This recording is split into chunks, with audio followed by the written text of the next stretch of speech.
guys. Sa ano to eh, sa Shantin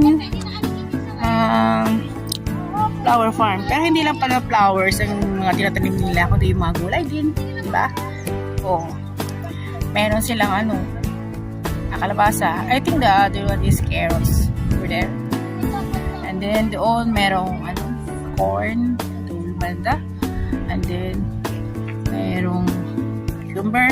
Ito naman yung ano, ampalaya. Pero dito lang ako na-amaze sa ano, repolyo. See? See? Ganda, no? May kangkong din.